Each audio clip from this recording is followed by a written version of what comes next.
nome é Eider Pinto, eu sou médico sanitarista, fiz faculdade de medicina na Universidade de Pernambuco, me formei lá, fui do movimento estudantil durante toda a faculdade. Depois eu comecei a trabalhar no Ministério da Saúde como consultor, era na área de Educação Permanente e Saúde, aí foi no governo Lula. Quem era a secretária da Secretaria de Gestão do Trabalho e da Educação na Saúde, a primeira, né? Foi a Maria Luísa Jäger. Então eu ajudava a pensar as políticas de mudança na graduação em saúde, os estágios de vivência no SUS, o VerSUS. Mas eu fiz o concurso para médico de família em Aracaju, o prefeito era Marcelo Deda, e assumi então o cargo de médico de família no município de Aracaju. Trabalhei na periferia de Aracaju. Então lá fiquei algo como 3 anos em Aracaju, atuando como médico e atuando como educador, tanto de estudantes da graduação, quanto formando ativador pedagógico de outros profissionais de saúde, apoiador institucional, etc. Quando o governador Jacques Wagner foi eleito para o governo da Bahia e o secretário Jorge Sola foi nomeado, ele me chamou para assumir o departamento, análogo, lá é a diretoria, mas é um análogo ao Departamento de Atenção Básica.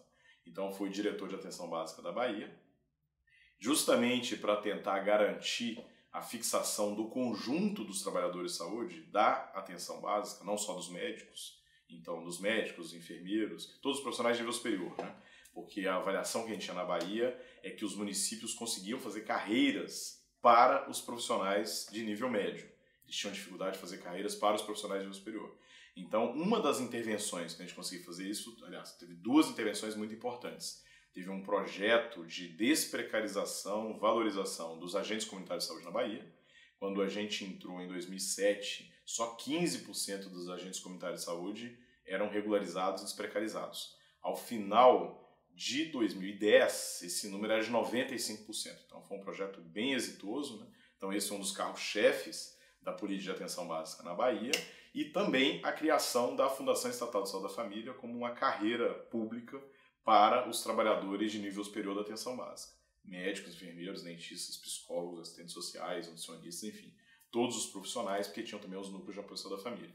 Quando foi criada a fundação, eu virei o diretor da fundação, que é análogo a diretor-presidente. Fiquei lá até a presidenta Dilma ser eleita. Aí, quando o ministro Alexandre Padilha foi nomeado, ele me convidou para ser diretor de atenção básica. Então, eu fiquei na Bahia durante todo o primeiro mandato do governador Jacques Wagner. E no governo federal, eu fui do primeiro dia, né, da presidenta Dilma até o último dia da presidenta Dilma. Saí com ela no último dia, quando aconteceu o golpe do impeachment, né?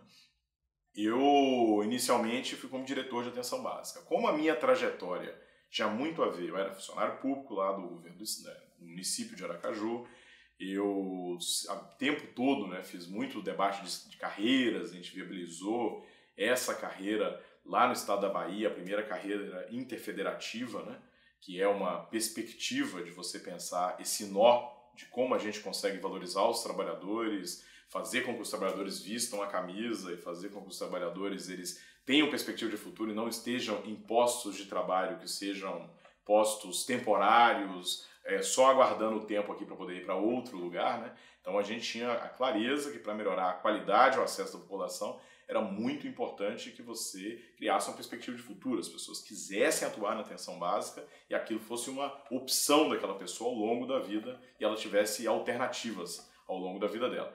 Então, minha trajetória está muito ligada a isso, né? Está muito ligada à atenção básica de um lado e muito ligada à gestão do trabalho e à gestão da educação. Mas sempre pensando de um jeito que essas coisas se misturam. Eu não gosto muito de fazer essas separações, né? Quando a pessoa fala gestão do trabalho, eu até olho assim, mas você o que é que você está chamando de gestão do trabalho? Porque normalmente o que a gente trata como gestão do trabalho, que vira e mexe, acaba ficando em algumas tecnologias de gestão de carreira e a própria carreira, avaliação de desempenho, avaliação de desenvolvimento, etc., é um conceito um pouco mais restrito, né?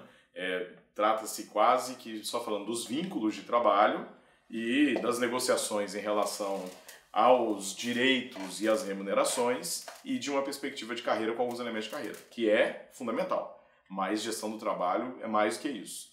Por isso que, enquanto diretor de atenção básica, a gente fez algumas ações nessa perspectiva. Vou dar um exemplo. O Programa Nacional de Melhoria do Acesso da Qualidade, ele tem 5 padrões, que são os padrões que ele avalia tanto os municípios quanto as equipes, para ele poder conferir uma premiação em função da implantação de processos de resultados avançados. Ele mudou o financiamento da atenção básica no Brasil, porque ele passou a ter um componente, que é um componente que qualquer equipe pode aderir, e é necessário que os trabalhadores da equipe façam adesão e a gestão faça adesão, e em função da implantação de diretrizes, processos e alcance de resultados previstos e pactuados no âmbito do programa, você tem um repasse a mais. Por que isso foi importante? Primeiro, por essa ideia de que a gente só consegue fazer uma mudança significativa na atenção à saúde se você tiver a adesão dos trabalhadores. A saúde tem uma característica, muito trabalho vivo, né, que não adianta você querer fazer algo a despeito do que acham os trabalhadores ou contra os trabalhadores. Você precisa construir com os trabalhadores. Então, uma determinada proposta ela tem que ser transformada naquilo que tem sentido para os trabalhadores e, obviamente, para os usuários, né? Você tem que fazer sempre essa mediação. O PEMAC ele trazia essa ideia, isso de um ponto. De outro ponto, nos 5 elementos que ele avalia, infraestrutura, outro elemento é a própria atenção à saúde e a satisfação dos usuários, tem 2 elementos muito decisivos que são importantes para a gestão do trabalho. Um elemento, nós medimos o quanto a gestão municipal apoiava aquela equipe de trabalhadores. Então, o quanto a gestão municipal ela fazia apoio institucional, ela abria espaços de diálogo com os trabalhadores, ela aplicava uma gestão mais horizontal e cogestão e etc. Quanto ela dava suporte à mudança que aqueles trabalhadores queriam fazer nas equipes. E o outro elemento era justamente o elemento relacionado à gestão da educação e do trabalho. Então, se investiu se valorizou o investimento nos trabalhadores, tanto do ponto de vista da educação permanente, da formação, como também alguns critérios que eram critérios relacionados à qualidade do vínculo do trabalho. Então não é uma questão de dizer o seguinte, olha, nós vamos premiar não sei quanto quem é estatutário, vamos premiar não sei quanto quando é empregado público, não sei quanto quem é terceirizado, não é isso, né? O que foi o seguinte, o vínculo de trabalho, ele aponta para uma seleção que é uma seleção impessoal, isso pontuava. Segundo elemento, esse vínculo ele é temporário ou ele não tem temporalidade definida? Então ele tem perspectiva de futuro. É outra coisa que pontuava. São garantidos todos os direitos trabalhistas e previdenciários? Se tem uma carreira, ela valoriza o tempo, contava, ela valoriza o mérito, então ela vai investindo, estimulando o trabalhador a ter um bom desempenho, a investir em si, e ela valoriza o aumento da formação e a qualificação do trabalhador. Então, o PEMAC, ele analisava essas questões. A gente pode dizer claramente que foi a primeira vez que um financiamento do Sistema Único de Saúde considerou elementos de gestão do trabalho para ele poder definir uma parcela desse financiamento. Então isso na atenção básica foi muito importante, né? O PEMAC é um programa que ele segue, né? Está entrando no 3º ciclo, ele envolve quase 2 bilhões de reais anuais, então é um programa importante e era um diálogo que a gente sempre fazia, a gente construiu esse diálogo junto com a CEGEDS. Primeiro, né, na gestão do ministro Alexandre Padilha, quem era o secretário da CEGEDS era o Milton Arruda, e depois com o Mozart Salles. A gente continuou construindo isso e a gente passou a ter um banco de dados muito interessante para a pesquisa, porque nós passamos a ter 90% das equipes de saúde da família e das equipes de atenção básica do Brasil com dados sobre os vínculos de trabalho, a gestão do trabalho, como acontecia, e isso foi muito interessante, inclusive junto ao Observatório de Recursos Humanos. Então, eu estou destacando isso porque às vezes é difícil você estabelecer os limites, né, entre uma gestão e outra gestão. Sempre tem elementos de continuidade, tem algumas questões que são questões de inovação mais difícil, mas algumas novidades, algumas prioridades que são mudadas, etc. Mas eu prefiro ver as coisas num contínuo, né? Então, uma intervenção mais forte lá no governo federal, minha, né, porque de alguma maneira eu participava, né, quando era gestor do município, quando era gestor do estado, mas no governo federal, na condição primeiro, né, de diretor de atenção básica, a gente teve algumas ações importantes. A própria departamento de atenção básica, ele era suplente na mesa nacional de negociação, então era um tema que a gente sempre estava próximo, né? Depois, quando eu virei secretário da CEGEDS, foi justamente na mudança do ministro Alexandre Padilha para o ministro Arthur Rioro. Aí o Arthur me convidou para poder sair do departamento de atenção básica e assumir a Secretaria de Gestão do Trabalho e da Educação na Saúde. Eu não assumi a secretaria tendo sido exonerado o outro secretário. Na verdade, o outro secretário pediu licença, Mozart foi ser candidato, né, a deputado em Pernambuco, e aí foi quando eu fui para... Coincidiu, né? Teve uma mudança importante na esplanada por causa das eleições. O ministro Alexandre Padilha foi ser candidato, o secretário Mozart foi ser candidato, e aí nessas mudanças eu saio do Departamento de Atenção Básica, a convite do novo ministro Arthur Chiori, e fui para a CEGETS. Na CEGETS, quando eu entrei, ela já tinha 3 departamentos. Um departamento que cuida da educação na saúde, da gestão da educação, um outro departamento que ele cuida do planejamento e da provisão de profissionais de saúde, e o DGERTS, que é o Departamento de Gestão do Trabalho, Regulação e Gestão do Trabalho. Ele tem, inclusive, essas 3 áreas. Tem a área de gestão do trabalho, tem a área de regulação do trabalho e tem a Mesa Nacional de Negociação, que ela tem uma certa autonomia e independência, mas ela estaria relacionada à área de regulação do trabalho. Só que nós tentamos, eu acho que um primeiro elemento lá na CEGETS foi tentar juntar os departamentos e discutir que os departamentos tinham que ter um projeto comum. O elemento fundamental ali era ser uma secretaria que era uma secretaria que dialogava com a perspectiva de formação, investimento, valorização, desenvolvimento dos trabalhadores. Nesse aspecto, a gestão da educação, a gestão do trabalho e o planejamento da força de trabalho no SUS, elas tinham que caminhar juntas, não havia sentido em fazer diferente. Então foi interessante isso, porque a gente iniciou um processo de planejamento dos 3 departamentos juntos, onde os objetivos estratégicos eram objetivos estratégicos que juntavam os próprios departamentos. Isso foi bem interessante porque deu uma outra perspectiva, porque as instituições elas têm características delas irem criando certas identidades que dificultam trabalhos em conjunto, né? Só que para enfrentar os problemas você precisa ter trabalho em conjunto. E isso acontecia muito fortemente lá. O DGERTS ele era um departamento muito isolado dos outros departamentos. Os outros departamentos mal conheciam o que o DGERTS fazia, né? Isso do ponto de vista organizacional tem problemas, mas não vai... Enfim, são questões mais administrativas que eu não vou destacar, mas o ponto de vista mais importante, né, que é o ponto de vista do alcance dos objetivos da política, traz enormes problemas quando uma área não reforça a outra. Então, o que eram as prioridades estratégicas lá, olhando para o tema da gestão do trabalho? A primeira que não estava dentro do DGERTS, e a gente conseguiu juntar algumas dimensões. Um pedaço estava no DGERTS e outro não estava.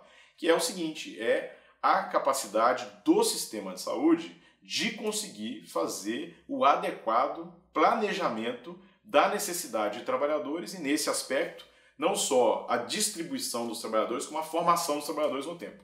Isso tem vários âmbitos. Você tem desde o âmbito que o Mais Médicos conseguiu avançar bastante, que foi estabelecer critérios do onde o SUS, qual o número de médicos que o SUS quer chegar num prazo X. No caso, a definição de 2,8 médicos até 2026. Então, qual é o aumento de vagas em escolas de medicina que é necessário para atingir isso? Quais são as especialidades? Então, qual é o aumento de vagas de residência? Onde? Em quais áreas? Então, embora esteja na Constituição, né, que o SUS é responsável pela ordenação da formação de recursos humanos, isso é uma letra que estava isolada na Constituição. Não tinha mecanismos efetivos para isso. O Mais Médicos foi a primeira vez que na legislação entraram alguns mecanismos. Um dos mecanismos é o Cadastro Nacional de Especialistas, para poder fazer essa identificação, e os instrumentos que deu ao Estado a iniciativa de dizer onde podia ou não podia abrir faculdades privadas e também de planejar a expansão das vagas públicas. Esse mesmo desenho, que ficou muito claro no Mais Médicos, com grande reação das entidades médicas, a reação das entidades médicas a isso é 10 vezes mais forte do que a reação das entidades médicas aos médicos cubanos. A escolha do debate dos médicos cubanos foi uma escolha tática política, que entendiam que seria mais fácil de fazer o debate público se eles criminalizassem os médicos cubanos por causa do preconceito que poderia ser gerado. Deu errado, né? A população tem uma enorme aprovação dos médicos cubanos. Mas não era o centro da cena. O centro da cena era o Estado passar a regular a expansão e planejamento das vagas. O que é contraditório com as outras profissões, porque as outras profissões têm o inverso. Porque a corporação médica ela conseguiu evitar que o mercado produzisse livremente a quantidade de médicos que o mercado achasse que era interessante do ponto de vista do mercado da educação. No caso das outras profissões da área da saúde, não é isso que acontece. A gente tem uma enorme quantidade de faculdades de enfermagem, nós temos situações que são situações absurdas, de cursos realizados em educação à distância, sem ter condições de ser educação à distância. Então isso é muito interessante porque a enfermagem vinha buscar a gente para dizer o seguinte, olha, nós queremos acionar aquele dispositivo da Lei do Mais Médicos que diz que essas medidas de planejamento da formação de profissionais possa ser estendida às outras áreas da saúde. Isso aconteceu com a fisioterapia, isso aconteceu com a farmácia. Então, era um plano, e a gente estava avançando nesse plano, que era o plano justamente de fazer esse planejamento da força de trabalho para o SUS para todas as profissões. E que não tem nada de novidade no mundo isso, né? Canadá já faz isso, a Austrália faz isso, alguns países europeus fazem isso. Então, aí tem dois elementos-chave para fazer isso. O elemento normativo já estava dado na lei, para todas as profissões. O elemento técnico foi feito pelo Cadastro Nacional de Especialistas. E o elemento para as outras profissões de saúde foi quando nós lançamos, já vinha sendo construído antes, a gente deu uma outra roupagem, colocando uma outra lógica, né? Ela vinha antes, a plataforma, o que vinha sendo construído como Plataforma Nacional de Recursos Humanos, ela tinha um objetivo mais de reunir o conjunto de informações dos trabalhadores da saúde. A gente agregou um objetivo estratégico, que era o objetivo estratégico de ser um elemento, que seria um componente técnico, para permitir o planejamento da força de trabalho no SUS. Por isso que o nome, inclusive, mudou, virou Plataforma da Força de Trabalho no SUS. Agora eu já esqueci, mas é só botar no site do Ministério que dá para ver. Então, a gente lançou essa plataforma justamente para ser essa base do planejamento. Então, esse é um elemento que eu queria destacar, que é um elemento que em vários artigos e debates as pessoas criticavam o Ministério da Saúde por não fazer. A gente começou a tentar avançar nessa perspectiva, né? Só que ela depende na parte de formação do MEC. É necessário que a Secretaria de Regulação do Ensino Superior do MEC, ela assuma, e como está escrito na Lei dos Mais Médicos, ela passe a seguir aquela diretriz que o Ministério da Saúde define. Para a medicina, está dado. Para as outras profissões, precisa acionar o dispositivo da lei, então precisa ter uma decisão dos dois ministérios ou uma decisão do presidente. Esse é um elemento que eu acho um elemento bem importante, né?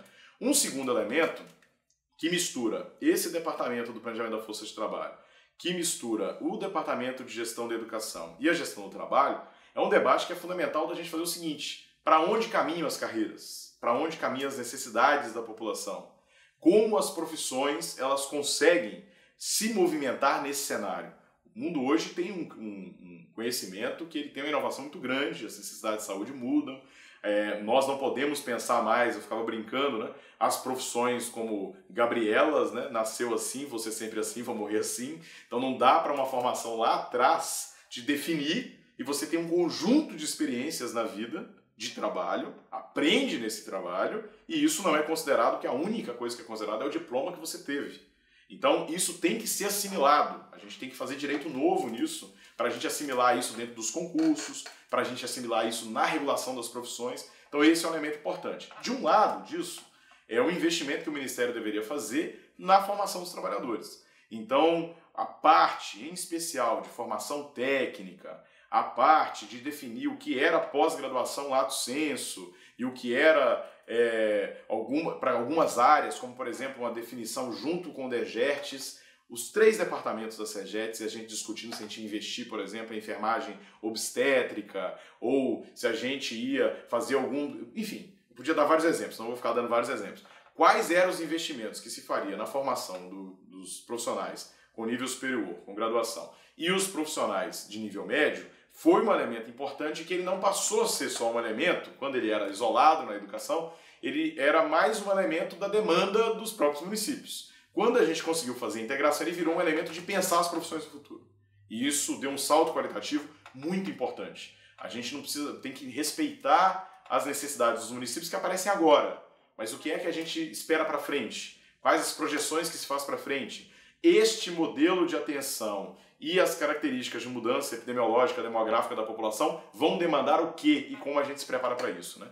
Então isso teve um ganho muito importante, só que são ganhos de médio e longo prazo, né? Passa pelo planejamento, teve uma coisa importante junto com o MEC no Pronatec, etc. Mas eu quero destacar porque isso aumenta a remuneração, qualifica o trabalhador, muda a natureza do trabalho do trabalhador, tendo trabalhos, inclusive, que são trabalhos que têm mais investimento intelectual, o profissional se sente mais à vontade. Então, são elementos que têm impacto na qualidade do trabalho, no valor agregado do trabalho e na satisfação do trabalhador. Então, componente da educação, por isso que eu penso assim, né, ele nunca pode ser separado do componente de qualquer programa que você faça de valorização e de investimento nos trabalhadores, a melhoria da qualidade do trabalho. Né? Especificamente no DEGERTS, que tem, pegando esse viés ainda da regulação, nós temos um problemaço no Brasil. Nós temos uma legislação que ela é completamente coxa de retalhos, sem nenhuma reitoria governamental legal, para definir as regulações, as regulamentações das profissões. Elas foram se dando ao longo do século XX, um número muito menor a partir dos anos 90, só que com uma quantidade enorme de pedidos de regulamentação na Câmara, né, no Congresso Nacional, Câmara e Senado, sendo que as definições e as regulamentações elas não seguem uma lógica, não tem uma lei que discipline os parâmetros, o que tem que ser seguido, cada legislação disciplina de um certo modo.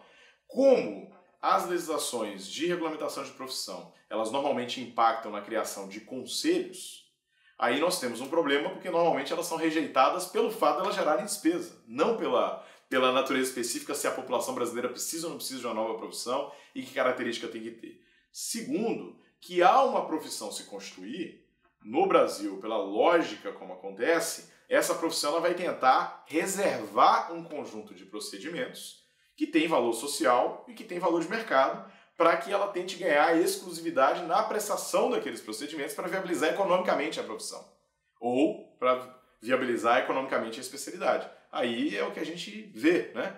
Os médicos tentando definir o ato médico e transformar aquilo em procedimento privativo para os médicos, o que é péssimo para a população, porque ao contrário de, por exemplo, o fisioterapeuta fazer acupuntura, que foram eles que incluíram, inclusive, a acupuntura no Brasil, passaria a ser procedimento exclusivamente médico, por uma questão única e exclusivamente de mercado, porque para o usuário é melhor que tenha bons acupunturistas, independente de eles serem médicos ou serem fisioterapeutas, né? Outro elemento é a própria enfermagem, quando define que os técnicos de enfermagem não poderiam fazer o Papa Nicolau citopatológico, o que no Brasil em 2012 e 2013 aumentou a quantidade de câncer de colo. Nós tivemos um retrocesso por uma decisão relacionada à gestão do trabalho, protegendo áreas para a atuação dos enfermeiros. É um absurdo isso, né? As evidências mostravam que o enfermeiro é melhor do que o médico para fazer o Papa Nicolau, porque é uma questão de habilidade. Quem faz mais, normalmente faz melhor. Se ele tem um conhecimento técnico necessário e ele faz mais, ele tem mais habilidade. E o técnico de enfermagem faz melhor do que o enfermeiro. Qual é o parâmetro utilizado? O parâmetro utilizado foi o parâmetro da quantidade de coletas, que eram coletas adequadas para o exame, né? Então, isso é um nó, que ele é um nó mais decisivo e que ele precisa ter uma ação do Congresso Nacional e uma prioridade do Executivo. A gente precisaria ajustar o modo de regulamentar as profissões no Brasil. Tanto do ponto de vista do que deve ou não deve ter conselho, se o único modo é ter o conselho, que papel o Estado tem nessa regulação, e também como nós construímos legislações de profissões que não impeçam que as profissões possam compartilhar tarefas, que é um conceito que está sendo bastante utilizado no mundo afora, porque no mundo afora se percebe que uma pessoa que tem um determinado tipo de formação, mas que ela atua com outro, por exemplo, os profissionais que atuam num CAPS, os profissionais que atuam no CAPS, eles têm que desenvolver competências em psicoterapia do mesmo modo que os psicólogos passam a conseguir indicar algumas medicações melhor, por exemplo, do que diversos psiquiatras ou eu, como médico que fui... Embora médico que possa fazer a prescrição, eu quando saí da faculdade, por não ter tido essa experiência, essa formação, sou muito pior para poder fazer uma indicação de um determinado tipo de medicação do que um psicólogo que atua num CAPS há 4, 5 anos, né? Então, a gente precisa avançar nisso, porque o que define é se é psicólogo, se é médico, o médico pode prescrever, psicólogo não pode prescrever, independente da competência que desenvolveu, independente de eu como médico não ter competência para tal, independente do psicólogo como psicólogo, ao contrário do que a graduação dele definiria a priori, ele tem competência para tal. Isso leva a gente para um outro elemento que era justamente um debate que a gente começou a fazer, que é um debate que avançasse para um sistema, mais uma vez, que juntasse os 3 departamentos, gestão do trabalho, gestão da educação e o de provisão dos profissionais, né, planejamento e provisão, que é justamente a ideia de um sistema que ele conseguisse avaliar, valorizar, reconhecer, desenvolver capacidades. Alguns chamariam de competências. As competências têm uma variação enorme na maneira como é compreendida na literatura, né? Competências, no caso, que se a gente fosse usar o termo de competências, a gente trabalharia com a concepção histórica e dialógica de competências e não aquela concepção de competências que são competências para uma determinada atividade no mercado. Então, nessa perspectiva, a ideia era que a gente conseguisse definir quais são as capacidades necessárias, as atribuições, os desempenhos necessários para certas atividades num serviço de saúde, por exemplo, um CAPS. O que o CAPS cuida? Quais são as necessidades de saúde que o CAPS atua para tentar cuidar e fazer uma atenção integral? Quais são as capacidades requeridas? Quais são os profissionais que têm essas ou aquelas capacidades? Como é que eu verifico? Como é que eu reconheço o desenvolvimento dessa capacidade? Como eu faço um processo de educação permanente orientado para o trabalho em equipe, para o desenvolvimento daquela capacidade para cuidar do usuário? E como é que eu reconheço isso num sistema? Então a ideia era orientar a educação permanente para isso, reconhecer os trabalhadores que desenvolviam isso e dar respaldo legal para essa pactuação dos trabalhadores. Por exemplo, uma pactuação na unidade básica, onde se combina que o modo de fazer o acolhimento dos usuários com diabetes, de fazer as prescrições, de acompanhar e fazer as transcrições de prescrições e o jeito que eu vou desenvolver a programação em saúde dele entre o médico e o enfermeiro é pactuado pela equipe em uma equipe que tem coletivamente as competências para fazer isso. Então isso resultaria, por exemplo, em a gente ter, vou dar um exemplo bem traduzindo no concreto, né? Ter um protocolo específico num determinado município que define quais são as competências específicas e atribuições dos profissionais, que isso está relacionado a um processo de educação permanente, então eu vou lá junto com a equipe, preparo a equipe vai fazer isso preparada, a equipe em função do preparo dela, coletivamente, ela define o que são as atribuições, não é um protocolo fechado, ele é um protocolo que os profissionais eles podem assumir, eu vou assumir essa, eu vou assumir essa, nós vamos compartilhar essa, e isso ganhasse respaldo legal da própria secretaria ao reconhecer essas pactuações e, por exemplo, no caso da enfermagem, ativar a lei da enfermagem quando diz que, conforme protocolos e programas de saúde pública, a enfermagem ela pode fazer prescrições, mas prescrições definidas em acordo com os trabalhadores a partir de uma verificação das competências, etc. Então a gente também começou a avançar nisso, fizemos um debate com a OPAS para poder fazer isso, chamamos a equipe da Andaluzia. A Andaluzia tem um sistema muito interessante no serviço público andaluz do sistema de saúde, onde eles trabalham nessa perspectiva, tem alguns produtos, etc. Mas a gente não conseguiu dar os passos seguintes, né? A gente conseguiu fazer um diálogo com o Conselho Nacional, conseguimos fazer um diálogo, por exemplo, com o Conselho Federal de Enfermagem, com alguns conselhos, né? O Conselho de Medicina é mais resistente, mas chegamos a conversar com o Conselho Federal de Medicina, e o Conselho Federal de Medicina, por exemplo, chegou a dizer em algumas ocasiões que isso seria possível, né? A gente dialogar em alguns aspectos. Enfim, queriam participar do debate, não se colocaram frontalmente contrário ao debate, mas isso não avançou para uma implementação. Fora isso, que é essa necessidade de rever a regulamentação das profissões da saúde, que infelizmente o papel do Ministério acabava ficando num papel só de você ser informado que tinha uma regulamentação e posicionar sobre a regulamentação. Fora isso, né, o que eu poderia destacar para caminhar para o final, né? A Mesa Nacional de Negociação era uma prioridade, ela teve um esforço de valorizar a mesa. Eu, em especial, fui praticamente em todas as reuniões da mesa. As que eu não fui, eu justifiquei que não estava indo e provoquei a mesa para a gente poder ter uma agenda de publicação de protocolos, que eram protocolos importantes para a gestão do trabalho. Por exemplo, começou-se a fazer práticas de remuneração e de premiação por resultados na remuneração dos trabalhadores no SUS. O que a mesa acha disso?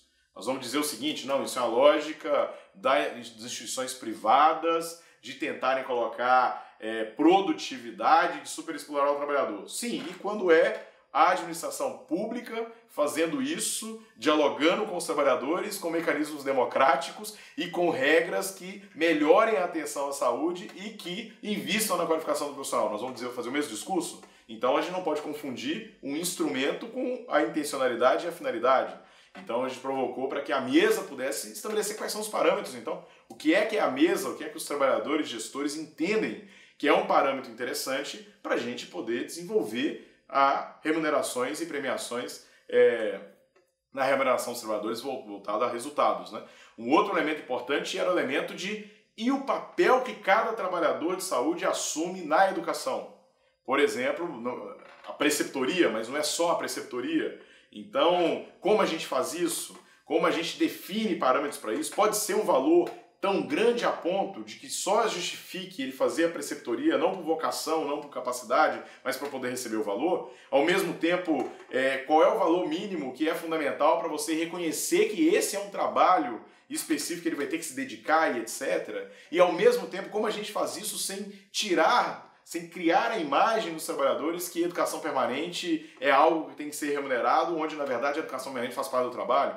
Então a mesa tinha que discutir sobre isso, a mesa começou a debater sobre isso, a gente pautou esses temas, mas o que concluiu até a saída da CEGETES foi em 2015, que foi a agenda, que é uma agenda da Organização Internacional do Trabalho, né? Mas ficou a Agenda Nacional do Trabalho Decente no SUS. A gente utilizou também a ideia de trabalho decente como uma ideia de unificação das CEGETES.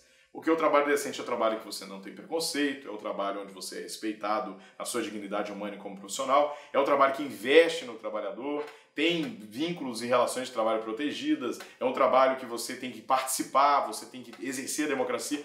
Então você junta todos os departamentos da CEGETES e não faz aquela separação específica só de gestão do trabalho. Então a ideia do trabalho decente foi uma ideia muito cara à secretaria como um todo, né? Fora isso, fora da mesa, né? Na gestão do trabalho, continuou ações que já vinham sendo feitas, né, que eram ações de formação de gestores, para ter instrumentos, princípios, técnicas de gestão do trabalho, algumas envolvidas com a COGES era mais relacionada à qualificação de pessoas para as mesas de negociação, mas também uma relacionada ao FRN, a ENSP, né, que são para poder qualificar pessoas nas ferramentas de gestão do trabalho, porque tudo bem, eu quero fazer uma carreira, eu quero qualificar a carreira que eu tenho, eu quero fazer uma avaliação de desempenho, e aí eu descobri que existe uma coisa chamada avaliação de desenvolvimento. Como é que eu faço? Não basta só eu querer, eu preciso ter condições, e essas áreas normalmente elas são muito fragilizadas nas secretarias de saúde, então, municipais e estaduais. Então esse investimento era importante, a gente começou a articular um investimento muito grande, um curso que ele está na rua, né, que é o curso de gestão, que ele era do DEGES, então em todos os cursos do DEGES, a gente falou assim, olha, o tema da gestão do trabalho e da negociação do trabalho tem que entrar em qualquer formação que seja uma formação mais ampla para gestores do SUS. Então outra vantagem da gente ter conseguido fazer as integrações. E o InovaSUS, né? Teve outra edição do InovaSUS, o InovaSUS tentando identificar, fazer gestão no conhecimento de experiências positivas e de tecnologias envolvidas no campo da gestão do trabalho. E a gente também, da integração de todos os departamentos, o InovaSUS ele avançou para não ser só gestão do trabalho, para ser educação, para ser experiências de integração sem serviço.